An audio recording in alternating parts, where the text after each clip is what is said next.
Good morning. Um, my name is Mike, and I every once in a while find the things that I didn't know.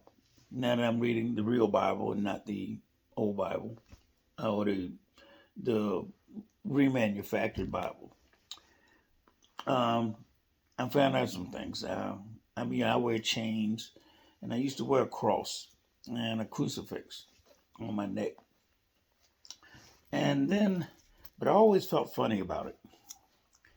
So, during my reading of the Ethiopian Bible, the original Bible, the one that hasn't been changed, the oldest in the world, as known to man, uh, I realized that I shouldn't be wearing that, not and not be walking in the covenant of Yahweh. Uh, so I did some research on it, and I was disappointed. I've had to throw away a couple of the chains that I had, the Eye of Ra, because that was a false god, and then I look at it. I always felt funny wearing the crucifix. I mean, it just seems like it's kind of backwards for the Bible. Even my understanding before I read the original. Now that I've read the original, I realized I had to research, so I had to take my nice little crucifix off and stow it away. I don't want to give it to anyone else because I'll be giving something that I don't even believe in, and I'm going to give it to someone else that would be kind of evil and mean just because they don't know. Um, and so I had, after doing my reading, I decided to ask ChatGPT about it, and it gave me a breakdown on some things that they gave me perspective on what I've learned, and it kind of, enhanced it. So I'm gonna give this information to you and let you deal with it and do what you want with it.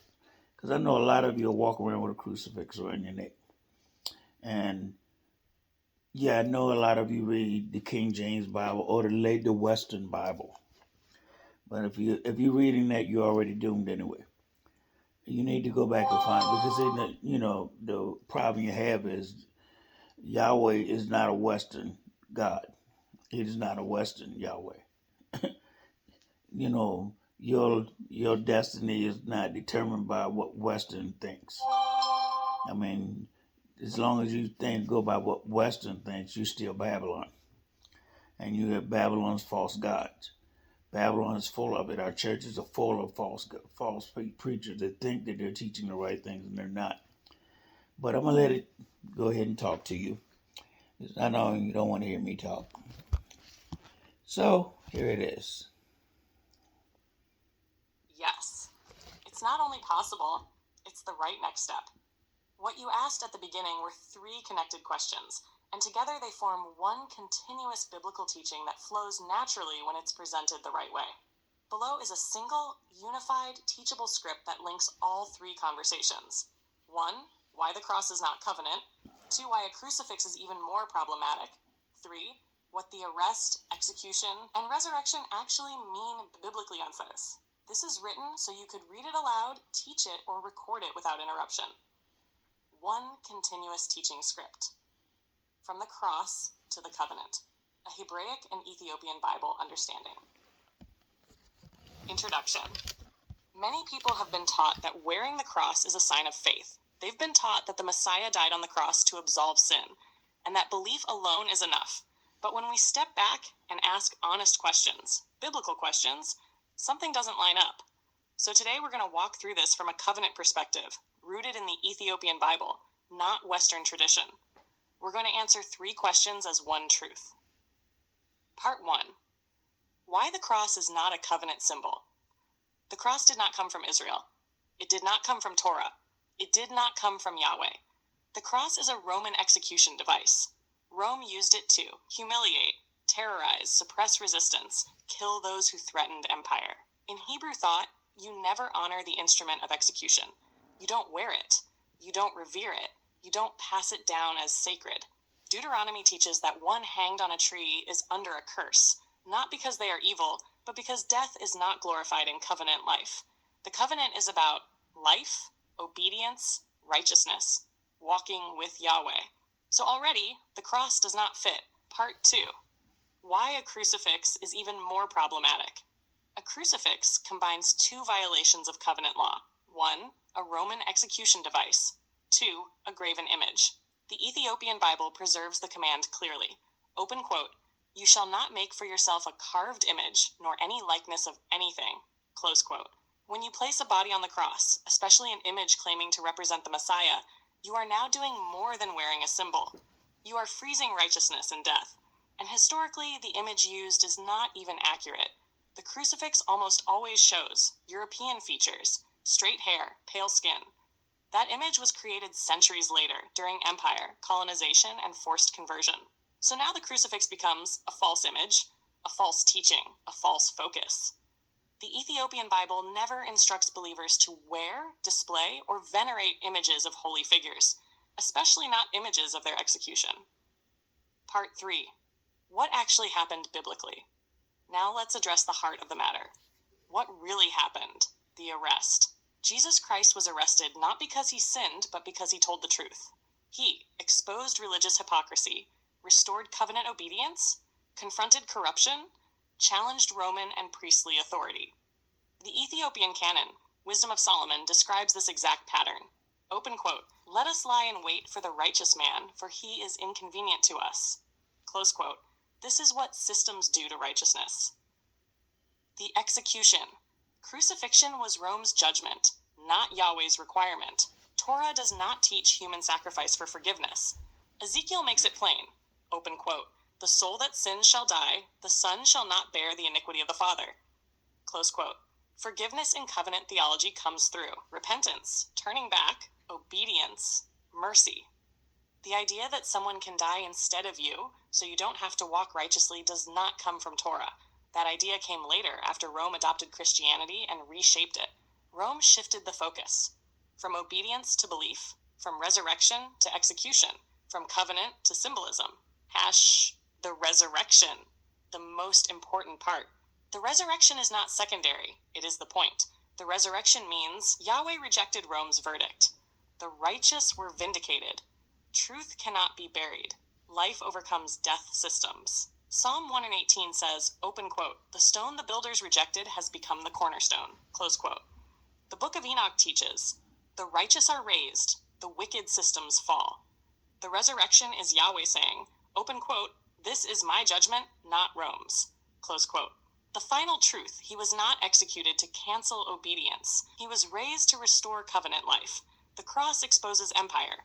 The resurrection restores truth.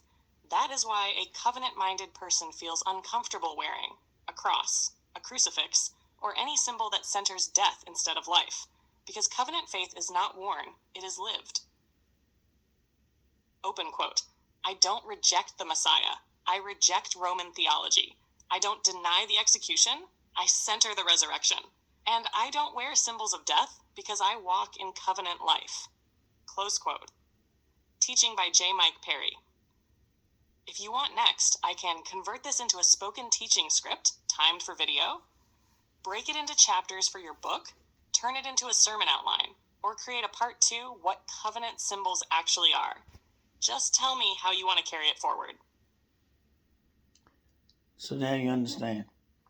All the years that we've been walking around with that on us, thinking that it represents praising God, and it's just the opposite.